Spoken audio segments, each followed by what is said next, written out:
What's going on, buddy? Soliaka here, the Armed Fisherman. And I'm going to keep this real short, real sweet, but this is friggin' disturbing as all can be. Cardi B is trash. Joe Biden is trash. And then Trash decided to interview Trash. So let's get into this video. It's a little long, but trust me, you're going to want to watch it all the way through. There will be links in the description below, so if you want to go see the original, by all means, go for it. Really disturbing stuff. I mean, just completely stupid. You know, Cardi B, as a very influential person, is very much garbage. So let's get into this video. Don't forget, hit that like, share, and that subscribe button. Solo Yacker, deuces.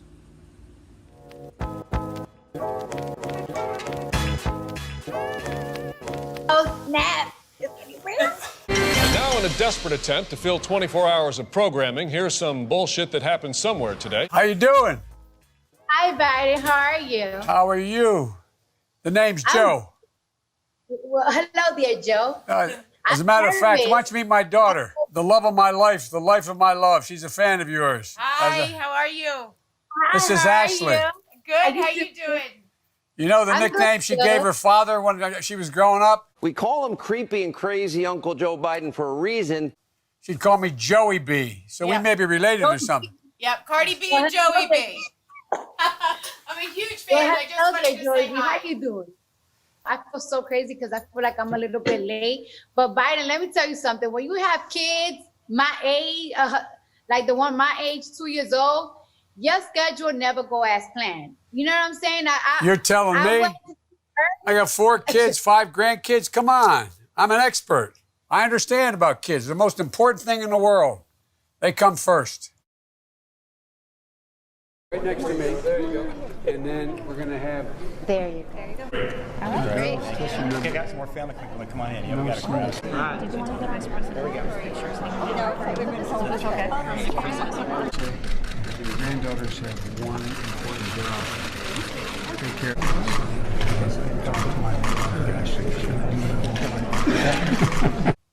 Yes, definitely. Always. My kid come first, period. Keep it that way. So, Joe, I heard you got some questions for me. Oh, I do have some questions for you. First of all, I want to congratulate you. The cover of I tell you, that's pretty good. That's pretty big time. Number one, doesn't surprise me. You're on the cover.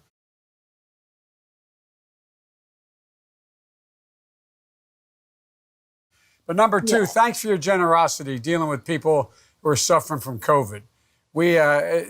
There's so many people who needlessly are in trouble, who are needlessly have died when they didn't have to, if we had taken the precautions we needed to. And thank you. You have a generous heart. You have a generous heart. And what I wanted to know was, tell me what's your main interest in terms of this election? Hey, ain't nobody trying to hear that bullshit, man. I have a whole list of things that I want and I wish and I desire for our next president to do for us. But first thing first, let me keep it a buck. I just want Trump out. You know what I'm saying? I just feel like his mouth gets us in trouble so much. I don't want to be lied to. I don't want, we're dealing with a pandemic right now, right? And I just want answers. I want to know when this is over. I want to go back to my job. I want to be able to go outside. I want to be able not to feel like I'm trapped in my home. But I don't want somebody to lie to me and tell me that it's okay to go outside. It's okay not to wear a mask, that everything is going to be okay. No, I want like a timeline of when things are going to get better. I want a president to tell me what are the steps for us to get better besides, taking precautions like with our masks and quarantining.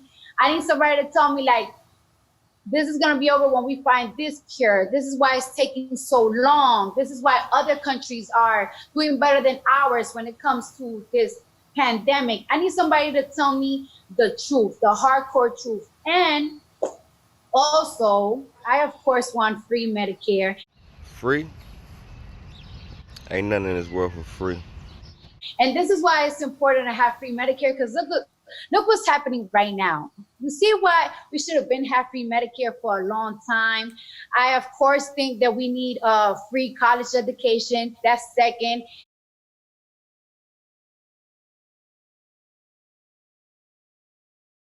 And I want Black people to stop getting killed. Black Lives Matter, if you're listening. You can do a lot to stop this because you have the money, you have the resources to stop this. Black on black crime got to stop, and it's a mindset.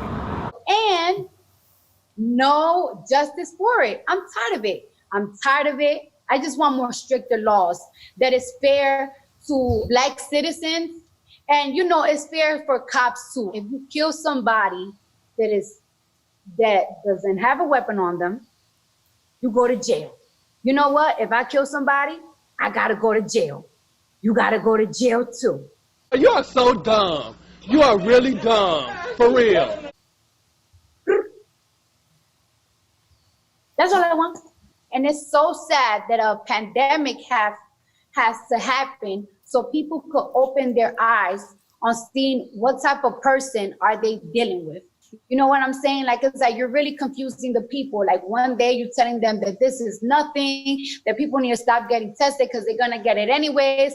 Next thing you know, you have a mask in your face, and you're really playing games, not with us, not the wokes. You're playing games with the people that support you.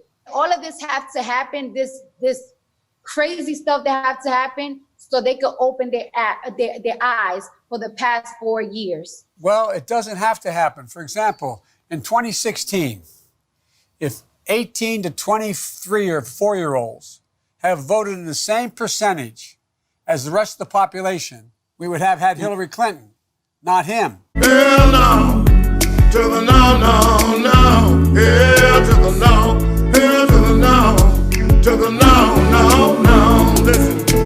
The vote matters. That's why you keep talking to people about the need to vote. The vote matters. It matters a great deal. And so we got to look, the generation, your generation and the young millennials beyond that, they can own this. They can own this outcome. And they can own what happens in the next election. They are the ones that can change things dramatically if they show up and vote. Tell me what your fans most say to you when they communicate with you online. What are they most concerned about? Free. Obviously, free college education, free Medicare, especially now that, you know, people are just getting sick left to right. And that's why I keep telling people, because sometimes people have problems in their community. They just wonder, like, for example, a lot of after school programs that I was growing up with, there's no...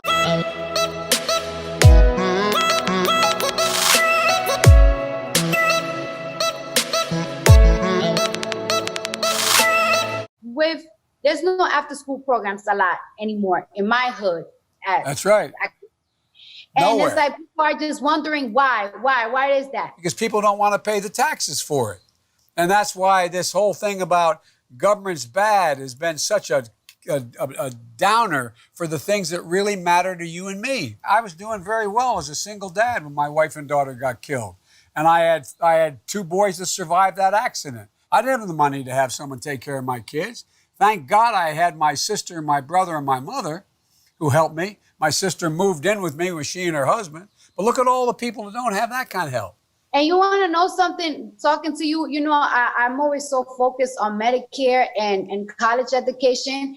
And I never really thought about how important is childcare. You know what I'm saying? Because I feel like nobody's more motivated than a mom. Nobody want to go and hustle out there and get that money for the kid. Once you become a mom, you change completely. Your mindset changed completely. But it's like, how are you supposed to do that when you probably don't have a babysitter for your kid? And I'm like, fortunately for me, I'm able to, you know, have my mom take care of my to determine that was a lie.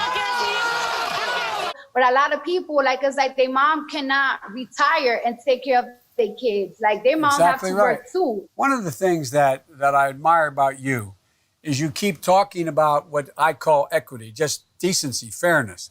treating people with respect. John Lewis used to say, the vote is the most powerful nonviolent tool you have. Use the power to change for the change you want by voting. Look, I'm a lot older than you, to state the obvious. When I was in high school, what happened was we had the civil rights movement was just being started. And what happened? Along came Bull Connor and his dogs. He thought he was going to drive a wooden stake into the heart of the civil rights movement. But when all those folks who never realized, never saw before what was happening in the South, they lived in places where there were very few black people, didn't know any black people. And all of a sudden they saw Bull Connor with dogs ripping off the clothes of black women, elderly women going to church, and kids being knocked down with fire hoses and their skin being ripped off. All of a sudden, as Dr. King said, we had the second emancipation. We had the Voting Rights Act and we had the Civil Rights Act. It changed things because people said, oh my God, that's happening. I think I heard you say somewhere along the line what I've been saying. This cell phone has changed America. Because what happens now?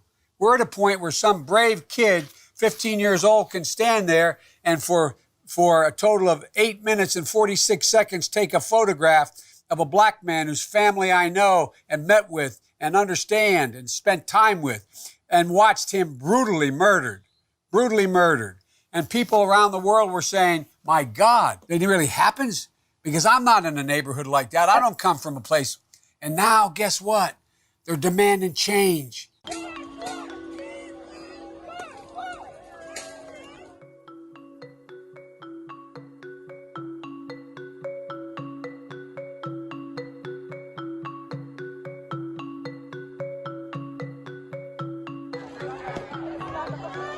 Like people, we're not asking for sympathy. We're not asking for charity. We are just asking for equality. We are asking fairness, and we are asking for justice. That is all. I feel like everything that people are asking for is getting interpreted in a very different way. No, it's simple. We just want justice. That's all. We want justice. We want to feel like Americans. We want 90% of the time, I have no idea what the fuck I'm talking about. Equality. Treat me with respect. Yes, with respect. Respect. That's where I think you're seeing a real... Look, I have a friend who is a congressman in Mississippi, Benny Thompson, and a very well-known congressman, an African-American.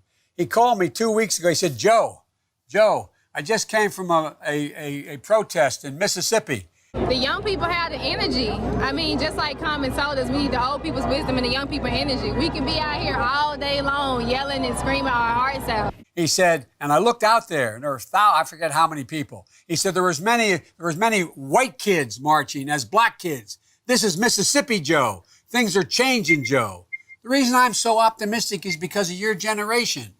You're the smartest, the best educated,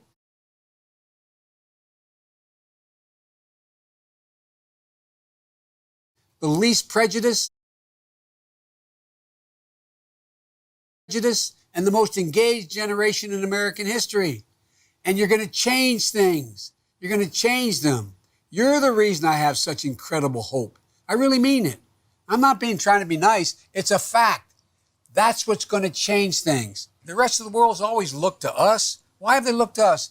Not because we're so powerful, but the power of our example. Look what they're seeing now with this president. He's literally promoting hatred, promoting prejudice, promoting racism, talking about protecting the Confederate flag when Mississippi takes it off their flag and he's defending it. He's talking about I mean, what this is all about the game of making people hate each other, because that's how he wins, by dividing us. Yeah, that's about all I can take. If you want to watch the rest of it, like I said, the links will be in the description below. So just go to those links if you want to watch the rest of it. But as you can see, Biden ain't the answer. And if you're gonna actually bring somebody to have a conversation about what the community wants, I don't think it's Cardi B that you want. You might want to look into some other organizations that actually have some people that are actually intelligent and can probably put a sentence together a lot better than Cardi B. So, like I said, both of these people are trash. Cardi B, you know, if she's influencing the black community, she may not want to friggin' she might want to, I don't know. I don't care what she does with her life. She can do whatever. But to try to be an influential person on the black community, if you want to keep them as strippers and you dance like a stripper and you advocate for all this nastiness that you do, you're just going to keep those people thinking that it's okay. But anyway, I'm out of here, y'all. Don't forget, hit that like, share, and that subscribe button. Solo Yacker. Deuces.